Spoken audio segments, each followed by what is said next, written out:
Salut à tous, ravi de vous retrouver sur canalturf.com, nouveau Quintet Plus et nouveau The 5 chez notre partenaire The Turf. En ce mercredi 15 février, une épreuve qui se déroule sur l'hippodrome de Cagnes-sur-Mer et qui s'adresse uniquement à des chevaux âgés de 30, distance à parcourir 2400 mètres sur la piste en sable fibré. Une piste en sable fibré qui ne va nullement déranger le numéro 3, Born to Compete, présenté par Joël Boinard. Le cheval est en pleine forme, il reste sur une bonne tentative. Pour sa bonne condition physique, sachez également qu'il avait gagné sur l'hippodrome de Pornichet et sa piste en sable fibré auparavant. Bref, une forme avérée, une aptitude à la surface. Ce pensionnaire de confié pour l'occasion à Guillaume des Avals s'annonce redoutable.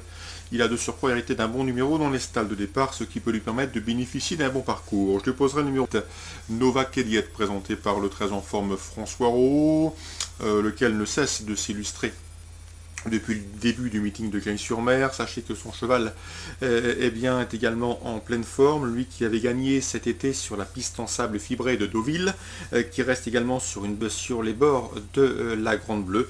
Malgré son numéro 15 dans les stalles, il semble en mesure de jouer un bon rôle.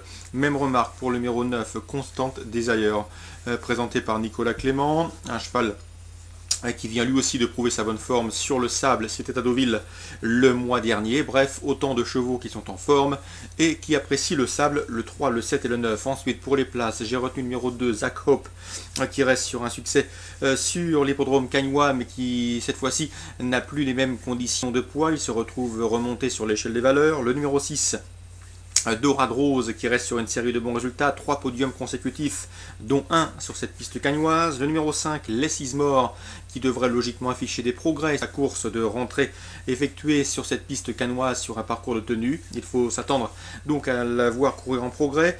Le numéro 4, Fulanise, une pouliche de 4 ans présentée par Kevin Borgel.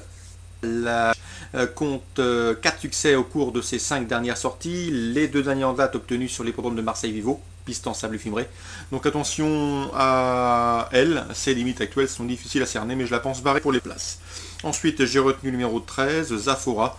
Sa forme du moment l'autorise à quelques espoirs. 3, 7, 9, 2, 6, 5, 4 et 13 pour ce pronostic cagnois du mercredi 15 février. Concernant les informations danger, sachez que dans la deuxième, j'ai eu l'occasion d'entretenir avec Jean-Luc Bulto, qui présente le 215 Rivaldi Le Doigt. Il nous l'avait donné en information lundi dernier, lors de la victoire de son protégé sur les ponts de Châteaubriand. Depuis, le cheval n'a pas travaillé durement, à cause des conditions météorologiques et du gel persistant. Quoi qu'il en soit, il est en forme. L'opposition est une nouvelle fois dans ses cordes, et d'après son mentor, ce Rivaldi Le Doigt, le 200 doit pouvoir jouer la victoire. Son principal, le 210, Ramage d'Urzy, excellent droitier, un cheval qui reste sur 4 victoires consécutives, toutes acquises avec la manière et avec aisance. A priori, on se dirait sur un match à 2. 210 Ramage d'Urzy, 215 Rivaldi Le Doigt. Concernant 16 Afrique, l'interview de son mentor Vincent Rimbaud est également disponible sur Canal Turf Radio. Sachez qu'on vise plutôt une place. Concernant l'élève de Didier Auvernet, le 214 Casar de Méral, ça sera plus difficile. Le cheval n'est peut-être pas au mieux actuellement. Dixit, une interview que vous pouvez également retrouver sur canalturf.com et sur Canal Turf Radio. Sachez également que dans la 6e, Didier Dauvernet présente le 609 Texas Paris. C'est un cheval qu'il faut bien cadencer, bien mécaniser dans les premiers 1000 mètres. Dans le premier kilomètre, il est capable de belles choses ensuite. Il est déféré pour ce bel engagement, il a bien travaillé.